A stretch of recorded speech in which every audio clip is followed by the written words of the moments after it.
Good morning, everybody. Thanks so much for joining us today. As you know, our state is facing a significant budget shortfall. It's a challenge that's going to demand thoughtful leadership, action, and a commitment to fiscal responsibility. Washington has long been a beacon of progress, innovation, equity, and opportunity, and we must ensure that these values continue to guide us through these difficult decisions. Today marks day 43 of my administration. For the past month, my team, and I'm joined by many members of my cabinet and many members of the budget team, my team and I have spent a significant amount of time working to identify and propose savings to help the legislature resolve this shortfall. It is important to contextualize today's announcement. First, I want to emphasize our work, my work, our team's work is not done. We have not had much time to go through a very large budget. We need more time to go even deeper. That's what we're going to be doing for the next 2 months. While we are not proposing a full budget today, of course, it's fair to say that we did months of work in a few weeks. Second, these are not, of course, final decisions. These are proposals that we are making to the legislature for their consideration. We will, of course, be working with both parties over the next 2 months to resolve our budget issues. Third, while we are recommending very specific budget reductions and efficiencies from former Governor Inslee's proposed budget, we are not proposing an entirely new budget. All of my proposed reductions, of course, are being made available to you and the public. I'm grateful to my budget team and my cabinet for working extremely hard and leaning into this difficult but important assignment. Together, we carefully examined our budget within significant time constraints and made difficult choices. I'm joined by many members of my cabinet, as you can see. I'm also joined by Katie Chapman-C, Director of the Office of Financial Management. Katie has been a huge help, and her team, as you might imagine, through this process. Katie will, of course, help me in answering any specific questions you may have about the budget, and will be available afterwards for one-on-ones if you have individual questions for her as well. After this initial review of the past several weeks, I'm recommending approximately $4 billion in savings to the state budget. The precise number is $3,926,404,000. These savings are in addition to Governor Inslee's proposal, which reduced the shortfall by an additional $3 billion. Combined, these proposals reduced the projected $15 billion budget shortfall by $7 billion. We achieved these savings, and this is important, while maintaining all K-12 education investments and adopting all of Governor Inslee's proposed investments, which total more than $15 billion annually. As a result of this work, we've actually increased the percentage of our budget devoted to K-12. Next, we maintained all public safety investments from the current biennium and adopted virtually all new investments from the Inslee budget. We maintained all investments to address homelessness and housing assistance from the current biennium and adopted virtually all new investments from the Inslee budget. That totals more than $1.2 billion per biennium. We're honoring and maintaining the collective bargaining agreements negotiated with our hardworking public servants.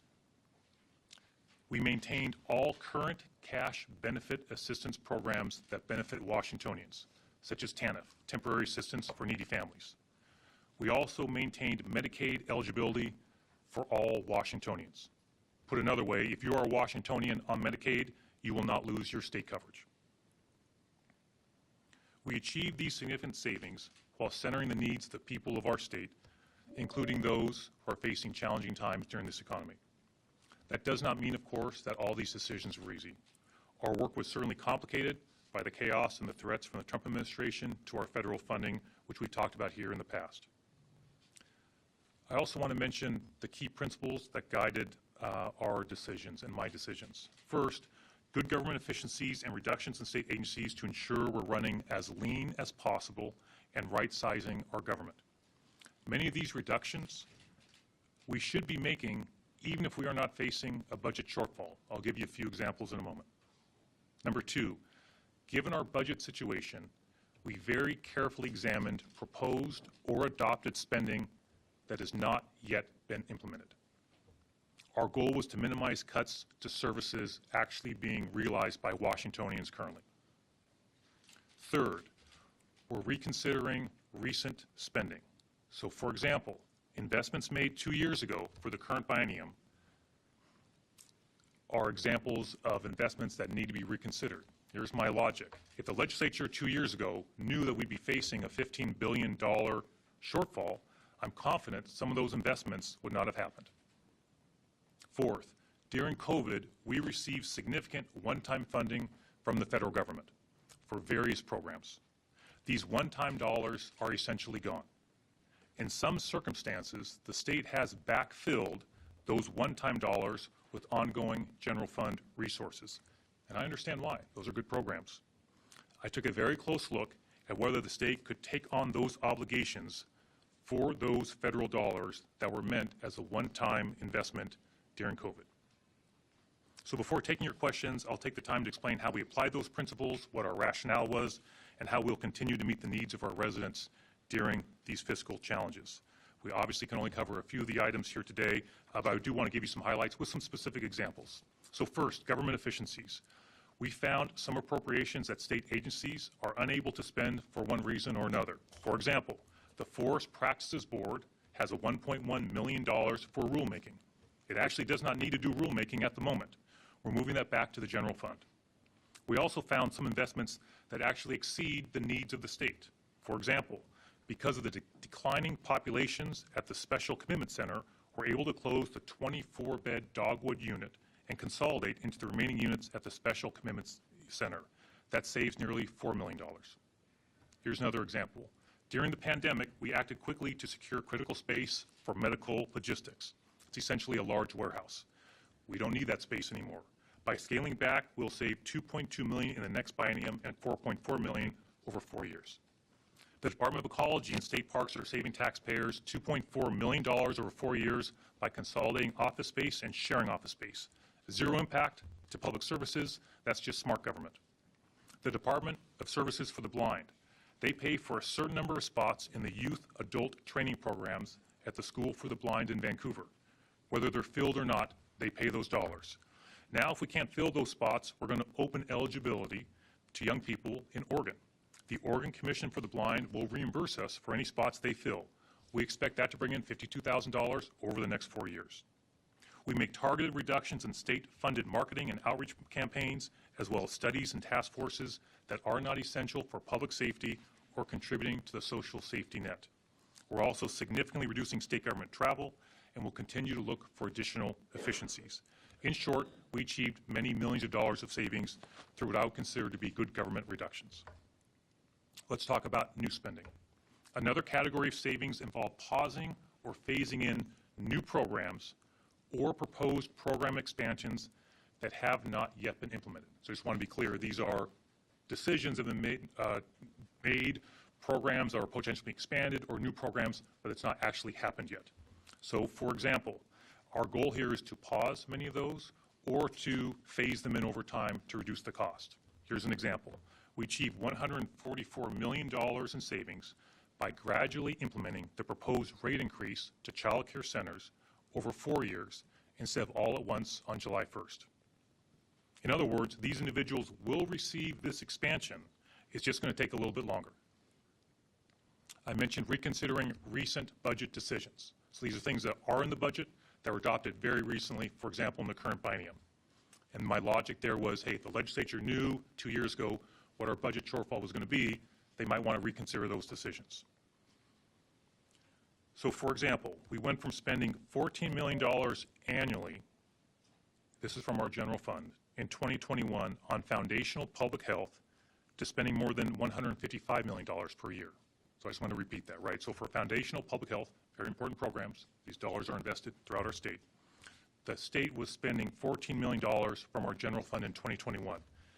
There have been increases to those important programs, and that's gone to $155 million per year. I propose reducing that to $133 million per year. That saves us many tens of millions of dollars over the course of the next 4 years. I will say I understand how important these programs are. When I was on the King County Council, I served on the King County Public Health Board, so I have an appreciation for that. I sat through many budget hearings, discussions about programs that public health provides. So yes, we are scaling that back, but it is still a dramatic increase just in the last 4 or 5 years on our investments in that program. But given our budget constraints, we need to dial that back a little bit. Limiting replacement to one-time funding. We also looked at programs where the federal government gave us one-time COVID money. Those are good programs, but the federal money is essentially gone. We cannot continue backfilling those programs indefinitely with general fund dollars. I'll give you an example. The Washington State Department of Agriculture provides assistance to food banks, an important program. As recently as 2019, that program received $12 million in general fund support per biennium. During the pandemic, the state used one-time federal funds to temporarily increase the program during that challenging time for a lot of Washingtonians. So in the 2021 to 23 biennium, $128 million in one-time federal dollars went into that program. As that federal funding has declined significantly, the legislature has invested substantial funding to backfill those federal dollars.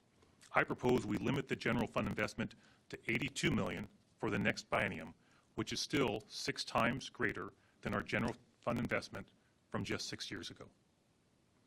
I will also note, I know from personal experience how important food banks are. I used to direct an emergency service office. That was my job after I finished college. My job was folks from this neighborhood would come in, they would seek assistance for food and utility bills.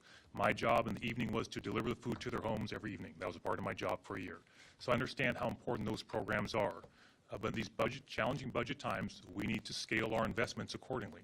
We cannot backfill all those federal funds for that program. Additional savings. I'm going to talk briefly about the collective bargaining agreement. And I want to speak directly to our state workers, who are the backbone of our state and, of course, our state government. You all provide critical services to the people of our state, which I value. That's why we must honor the collective bargaining agreements negotiated with those workers. That is a contract, and we're going to honor that. Given our budget situation, however, I am proposing more than $300 million in savings by requiring most state employees to take a furlough day, 1 day a month for the next 2 years.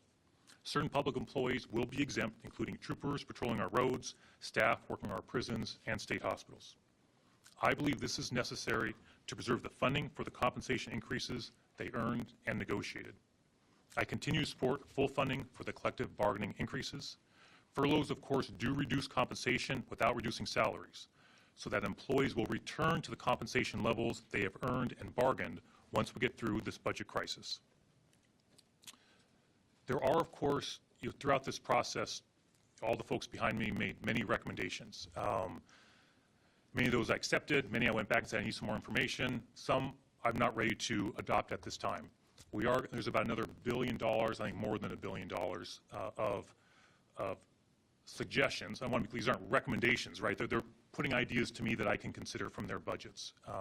There's a little over $1 billion, I think, in suggestions that I am not recommending at this time. We will forward those to the state legislature so they have the benefit of the expertise of these folks and their thoughts about their budgets. But those will be an additional $1 billion, again, not part of the $4 billion I am recommending. That's a separate bucket, but we'll be forwarding those to the legislature so they can examine those as well. I also just want to mention that throughout this process, there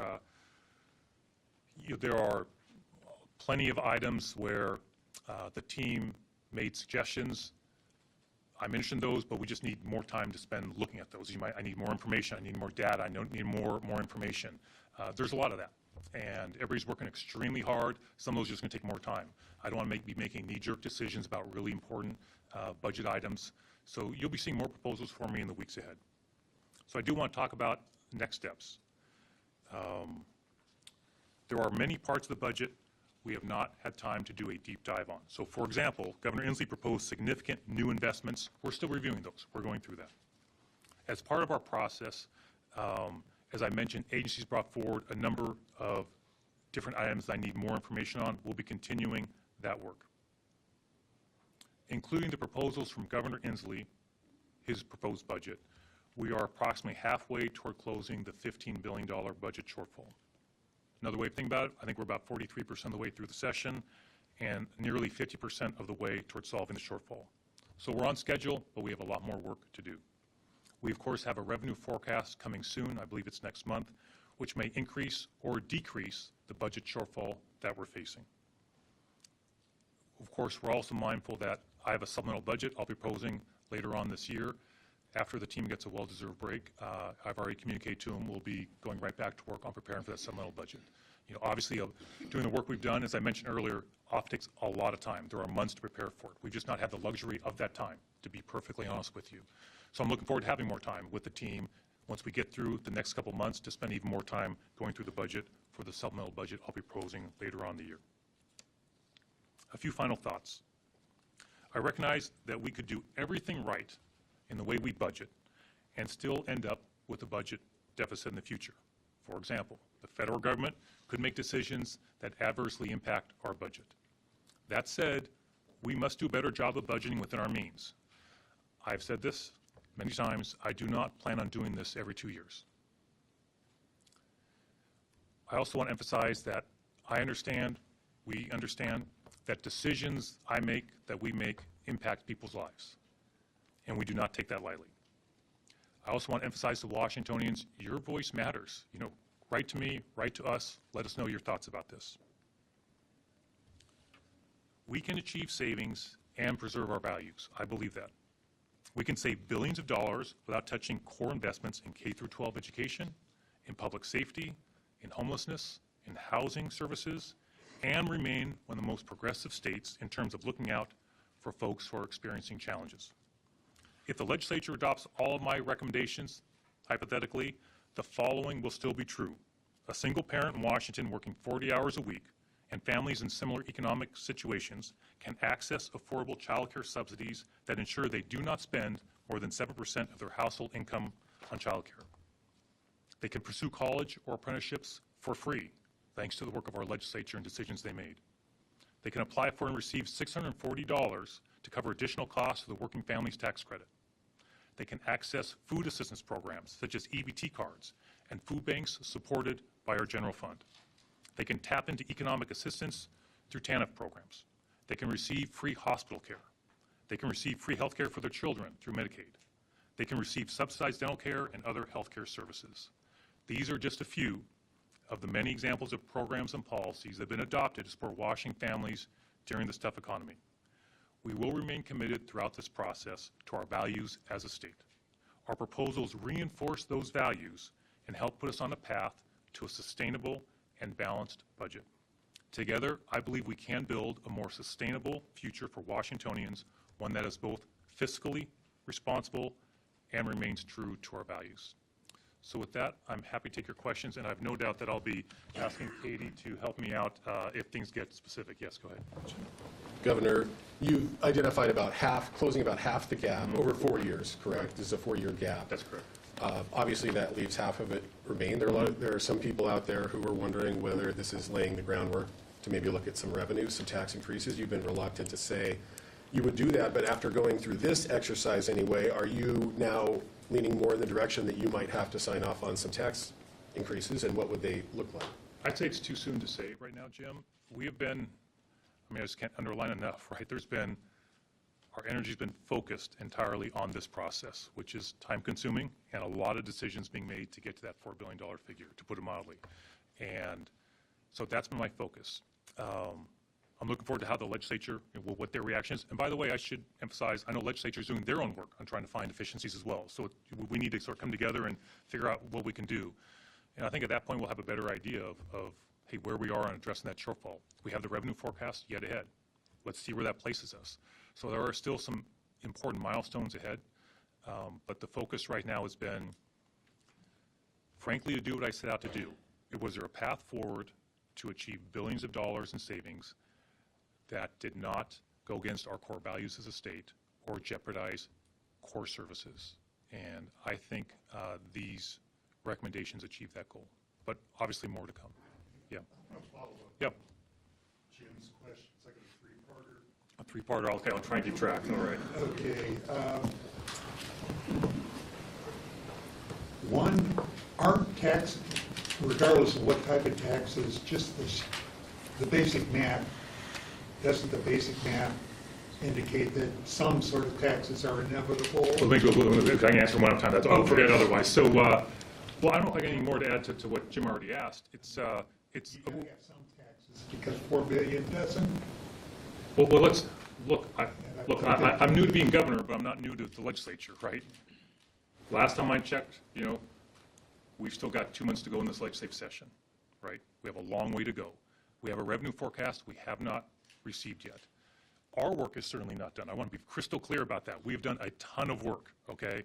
But we were making decisions late yesterday, to be clear. Things being added, things being taken out. This is happening in real time, in other words. I want to emphasize that. I have many more questions back to agencies. Say, what about this? What about that?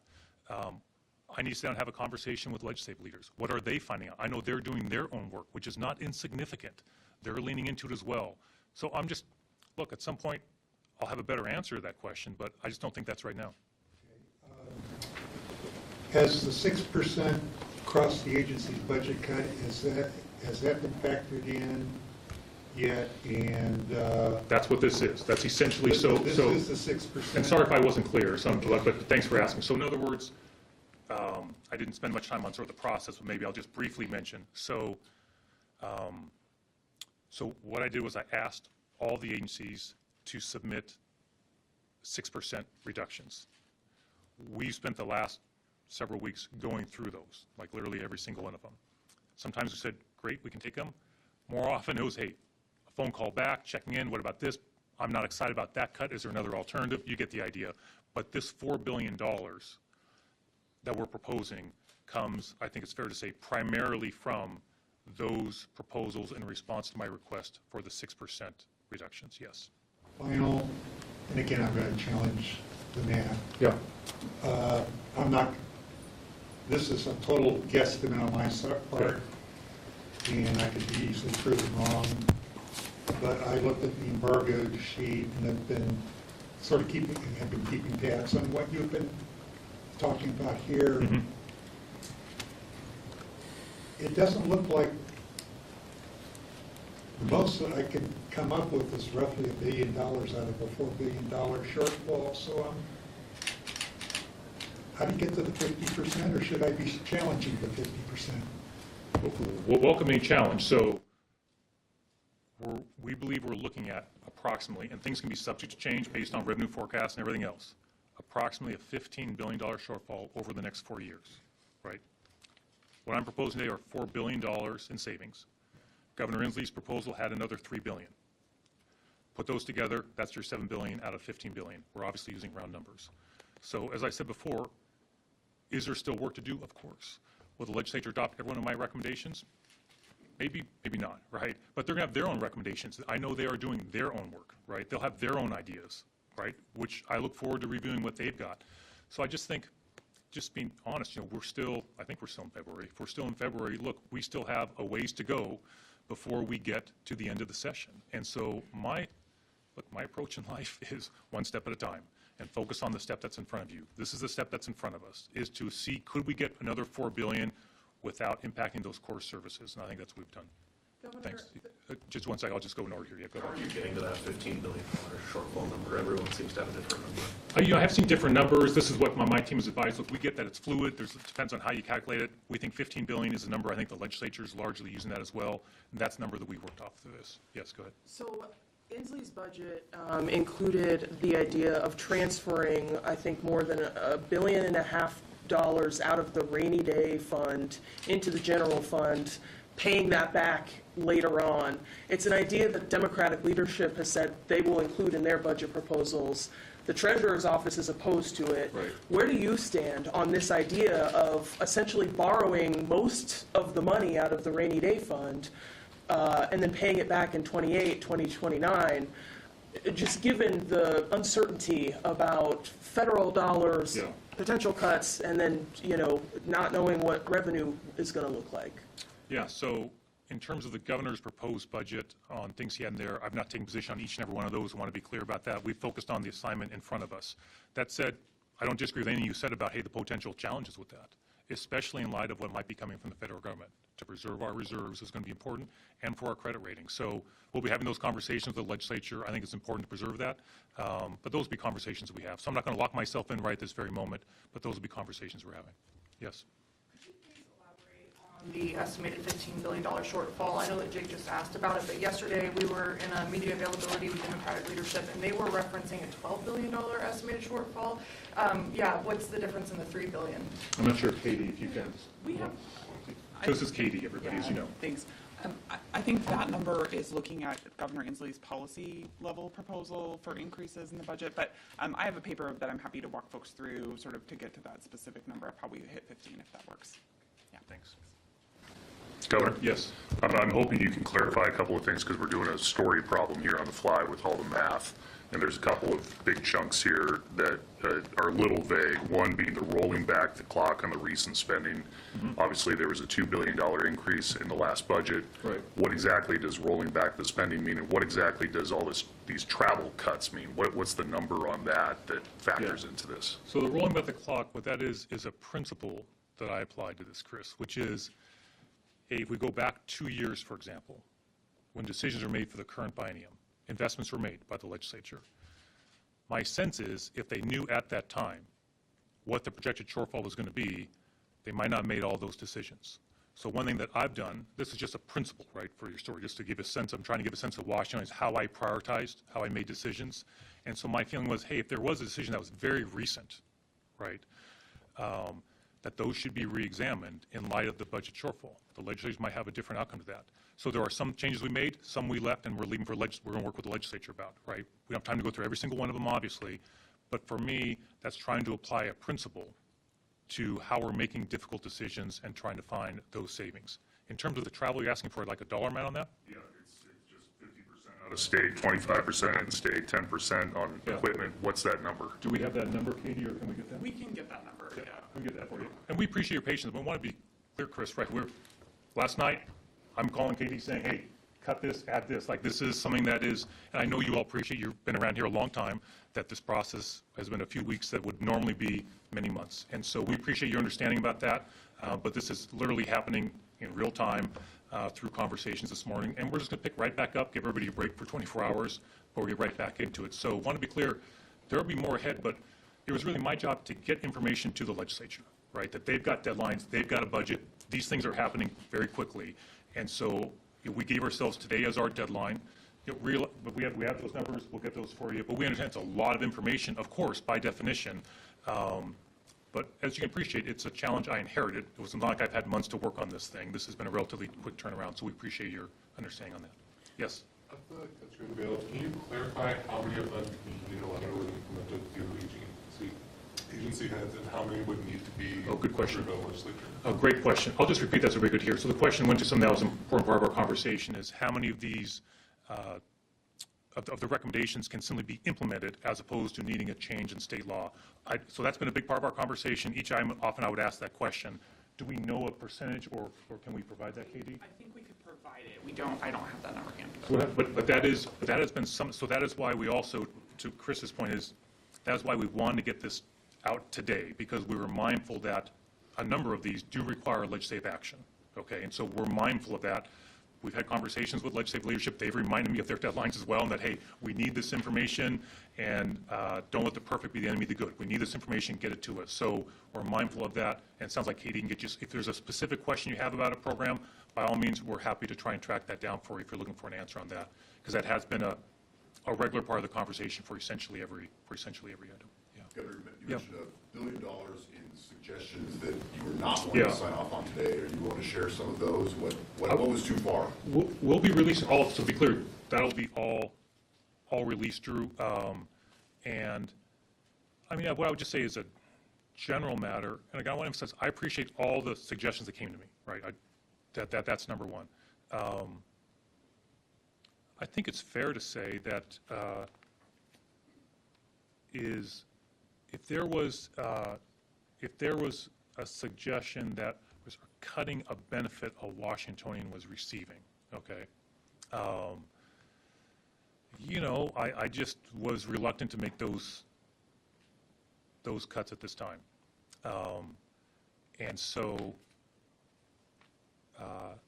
And I think it's fair to say for the bulk of that $1 billion, I just felt, hey, no, you know, we're not there yet, right? We've got more work to do. I need some other alternatives. So We are providing those to the legislature so they see them, right? And you can see them, like that they're out there. And I'm not saying I won't go back and maybe recommend a few. Look, there were multiples just last night that I took off the list, to be clear. Like literally last night, we're going through when we had categorized in different ways, and some were, I forget the term we had, but ones that were challenging. And so we kind of bookmarked those, and I say there were a number, yep, just last night, we were sitting here and said, nope, not yet, not yet. And so there's not one easy answer to all those, but I'd say as a general matter, they tended to be services directly to Washingtonians of benefit they were receiving, housing assistance or something along those lines, and I was reluctant to cut those. Yes? I have a quick question for Katie after, but Yeah. to follow up on what you just said, one of the specific cuts you mentioned was the food banks. We've heard from food banks who are seeing more families that Yes. don't qualify for EBT Yeah. while they're also facing increased costs. Is now the time to cut that funding when families are struggling to put food on the table? It's a difficult decision. So that's why I put in context in my remarks, and hopefully I'm remembering the number correctly, but to be clear, our general fund investment in that program, even with my recommendation, is still, and I hope I got the number right, 6 times what it was just several years ago, to be clear, right? So can it be, so we are thankful the federal government gave us over $100 million in one-time funding, and that helped folks during COVID, but that's an important decision to make. Is it now our obligation to continue that level of funding indefinitely? Look, as someone who has operated a food bank, okay, personally done that, I appreciate the question, for sure. And the good news is the state is not the only provider. There are faith-based organizations, there are others, as you well know. And so I'm confident we can still help folks out.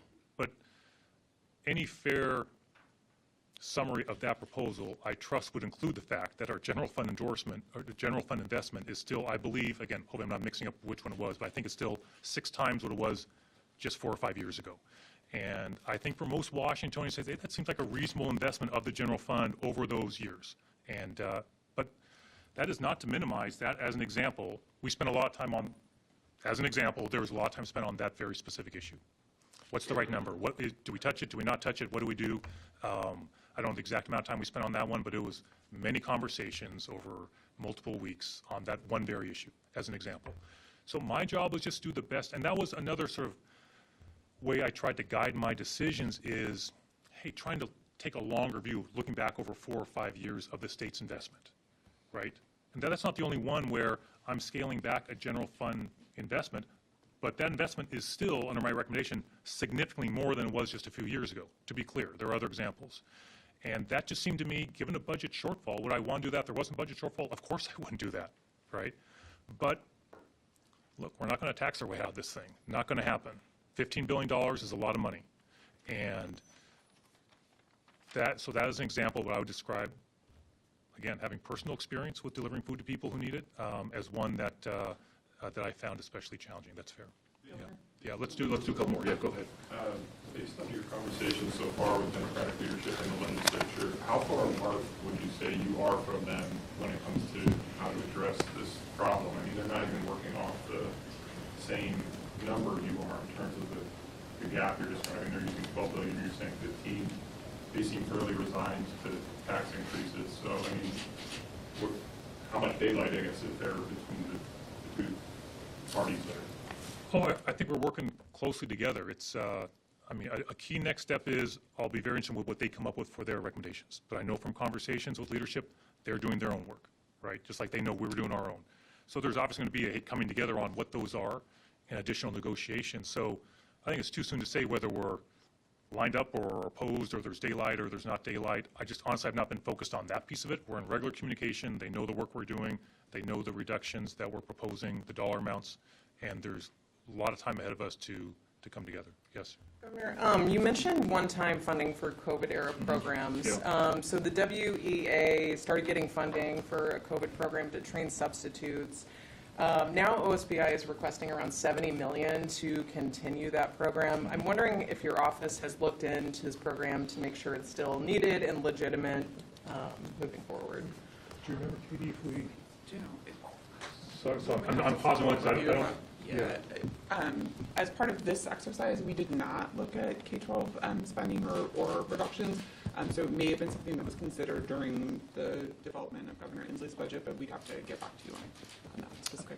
And so just to be clear, like in terms of the direction I gave the team was, hey, we're not cutting on public safety, we're not cutting on K through 12 education. So I think that is why that was not a part of the conversation. So again, I want to be clear, it's a huge budget.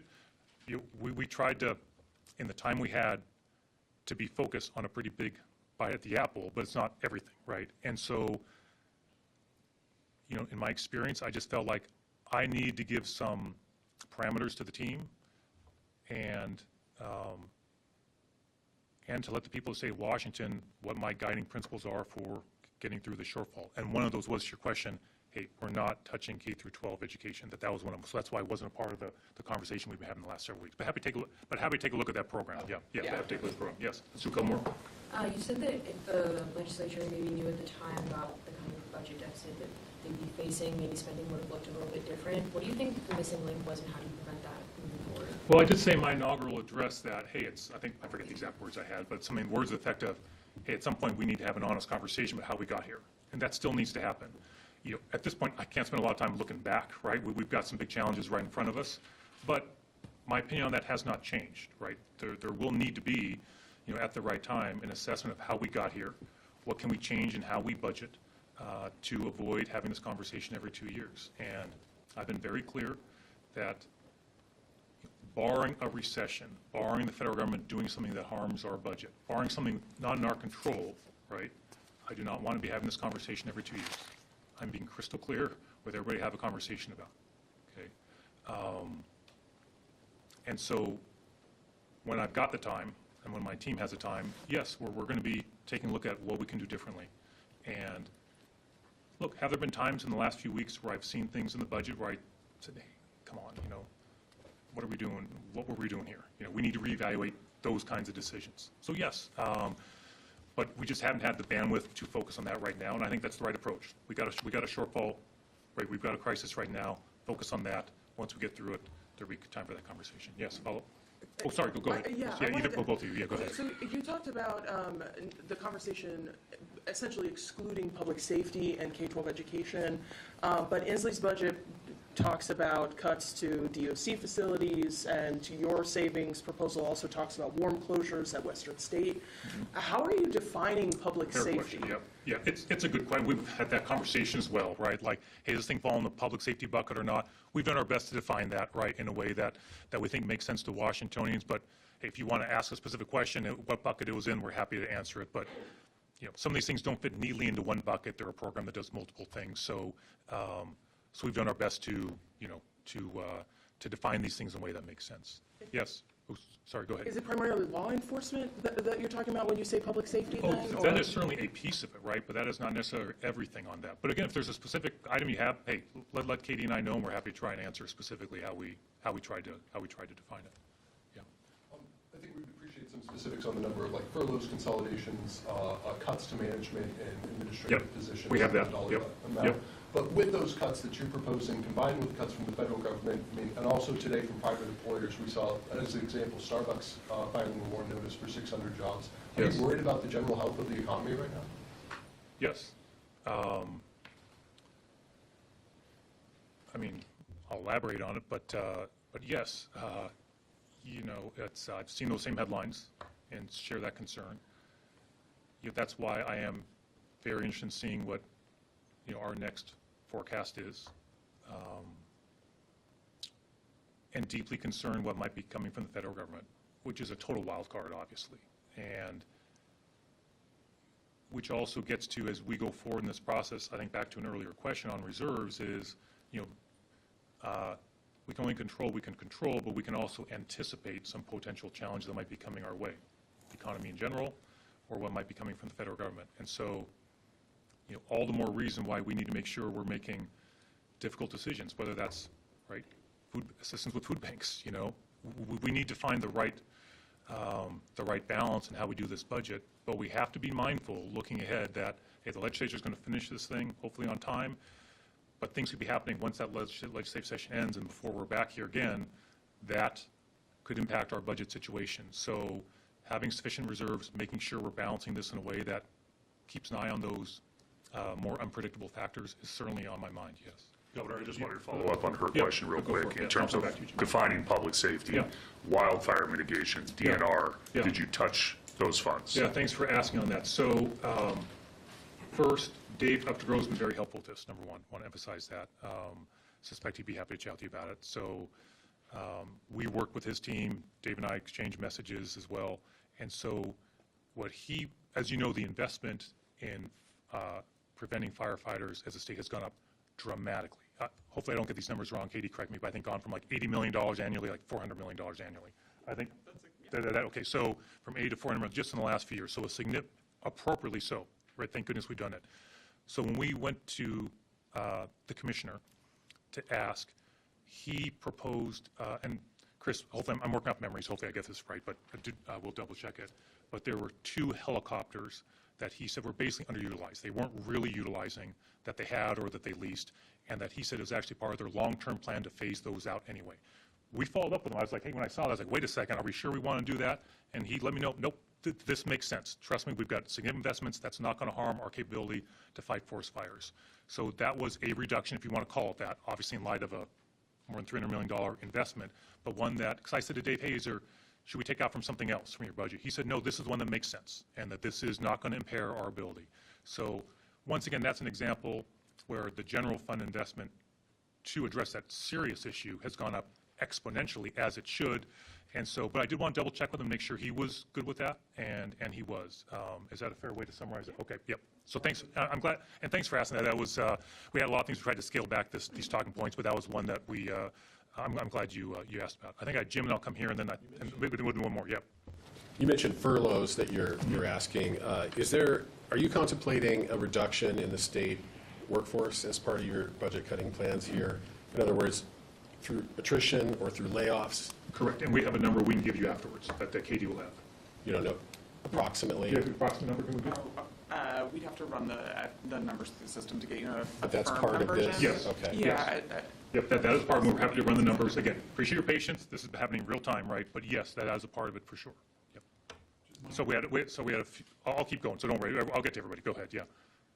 Helicopters, do you have backup helicopters essentially if you're not replacing 2? You still have Yes. Dave made it, the commissioner made it very clear. We exchanged messages on this. My team followed up, made it very clear. This will not impact or impair their ability to fight forest fires. So that was a follow-up conversation we had. Encourage you to reach out to them directly on that, but I want to be very clear about that. We followed up to make absolutely sure. Yes. Just to be clear, so the remaining $8 billion that's not addressed by the reductions you described, at this stage, you're saying you don't have a plan or a preference how that chunk of the deficit gets addressed, and before you put anything forward, you're waiting for the legislature to come up with what they would like to propose, and you're waiting to see what the revenue forecast shows. No. Well, I think, sorry if I've not been clear. We're going to give everybody a day off, okay, right? And we're going to go right back to going through this budget, okay? So I'm not waiting around for anything. I want to be clear. I have highlighted in response to questions that there are some big things coming, right, that will help inform my decisions, including, hey, what is our revenue forecast, right? That's important. I'm not waiting for it. I want to be clear. If I use that word, my apologies. But I'm not waiting around for it. But I'm keenly interested in what that says, because obviously that could make our challenge deeper. It could make our challenge less significant. I don't know. You don't know. Nobody knows. Number 2, I'm not waiting for the legislature. I want to be crystal clear about that. But I know from conversations they are working very hard on similar work. They know we're working hard on this similar work. We will be comparing notes on what we are proposing and what they propose. The team will work with their staff to say, hey, what have we got, and see a number. I don't know what that number is that they've got at this point, right? But I know they're working extremely hard on that. So it's not that we don't have a plan, right? It's, hey, one step at a time. $15 billion shortfall is significant, to put it very mildly. And so do I have a solution after 1 week or 43 days? Of course not, But after taking 24 hours off, we're going right back to the budget and doing more follow-up with the team, working the legislature, getting more information as appropriate, and making more decisions going forward. So look, you'll be seeing more proposals from me in the coming days and weeks for sure. Yeah. With a better look at the numbers now, is this not the year to pursue the universal breakfast and lunches at schools? That's $500 million over 4 years. Are you willing to think about that another year? Well, we're looking at options for phasing that in as well. For example, we talked about some programs that I'm not defunding. I'm simply saying, hey, you know what? Let's phase those in over time, right? Gradually do that so we still achieve those program benefits for Washingtonians. We just got to scale it in over time. So we're still pursuing what options we have to help families get the benefit of their kids getting free lunches and breakfasts. So no, we're not ruling that one out. But again, we have a lot of time ahead still in this session, and so we're still working on that. But we understand legislators have their priorities. That's just part of how this process plays out, right, Drew? I mean, it's going to be a lot of work ahead of us. Yes? Senator Fiscal released a statement that was largely praising the cuts that you and Bill. So I missed the first, my apologies. Senator Fiscal released a statement that was largely praising the cuts that you released today. Can you talk about some of the discussions that you had with Republican legislators during this process, just Sure. how involved they were? I guess what I'd say is I appreciate him saying that, number one. Number two, I tend not to get into too much in the details of conversations, I have with any elected official for obvious reasons. But I feel we've had, in these first weeks, productive conversations with Republican leadership on a range of issues, by the way. Some legislative, but some on the budget. We've kept them informed of, hey, kind of where we're going. Shared information as we've gotten it, shared that with them. And they've shared their feedback on it as well. That does not mean we're exactly aligned, of course, but I believe in working with both parties. I think we need help from everybody in the legislature. If we're going to solve this, we welcome any good idea on how we can be more efficient, and so we're going to continue those conversations. Yes? President Trump has sought to undo DEI programs nationwide. At the same time, some Republicans in the Washington State Legislature a couple of weeks ago introduced a bill that would, I believe, eliminate the Office of Equity, which they say would. Yeah. Okay. Any sorts of consideration on paring back any money? Had a whole press conference here 2 weeks ago about the subject of Donald Trump and DEI, and I think I covered it pretty thoroughly there. We've got our values. We're going to stick with our values, and that's part of what this has been, and that as well. So, yeah, that won't happen. Yes? You mentioned protecting K-12 programs, but what kind of policies are going to, or action are going to take to protect funding for higher education, like college? Because federal programs, or the federal government is threatening to defund state funding. Yes. So higher ed had, I think it was a 3% cut that we requested from the higher education. Community college had no cuts. I mean, this goes back to the earlier point on, the federal government of what they may or may not do. So obviously, I'm very mindful of what you're referring to, of what's been discussed at the federal level. I'm also mindful that as a state, we've been successful in litigation that has stopped much of what the federal government is trying to do on those reductions. And so, we have to be aware of potential unexpected things that could happen in the future as we do this. That is not specifically right in front of us right now, right? But it is something I'm very aware of. That again gets us back to our conversations about making difficult decisions, right? To your question earlier, right? Or to reserves, right? That is part of, over these next couple months, being aware of what's out there, the economy, federal government, and trying to land in a budget that meets our needs, that's balanced, preserves our values, is efficient, but also, I don't have let me put it this way, I do not have my head in the sand on what's going on in Washington, D.C., trust me on that. And so those are conversations we're also having with both parties, by the way. I mean, to be clear, that's about what could be coming from D.C., and we need to be aware of that as we do this budget. Does anybody else have any other questions? Governor, Yes. you mentioned in your press release, and you noted too when you were speaking, that the Department of Health needed that warehouse that will save $4.4 million over 4 years. What about the supplies in that warehouse? As a level of detail I did not discuss, but we'll get back to you. So my understanding is the recommendation was we could end that lease, if I recall correctly, and so I'm confident there's a plan for that. But we can get back to you on the details of that. Yep. Governor, are you willing? Yes. Are you willing to draw a line in the sand and say you can get this all done by the end of the legislative session, or are you going to need more time? Oh, my goal is, as I suspect the legislature has the same goal, is to end on time. And but the first job is, Washingtonians need to know. I get asked this a lot just by people I run into. Hey, you're going to adopt a balanced budget, as you all know, right? By law, it must be a balanced budget. It has to be done. And so, look, our challenges are significant. Can't sugarcoat it. But do I feel, after this process, more encouraged that we can finish on time? I do feel more encouraged. Does that mean there's still a long way to go? Of course, there's a very long way to go. But when we started this, I wasn't sure where we're going to land. I really wasn't. But thanks to the hard work of the team, and they worked extraordinarily hard to get us to this place, which I appreciate. I feel we're on a path, is what I would say. And I think that's what everybody down here wants to see. All right. Hey, thanks so much, everybody, for your questions. And Katie will be around and happy if you have questions. Appreciate your patience. It's a big document, a lot of details, and we'll get you the information you need as quickly as we can. Thanks, everybody. Really appreciate it. Thanks, everyone. Yeah, great to see you. Yeah, thanks for coming by.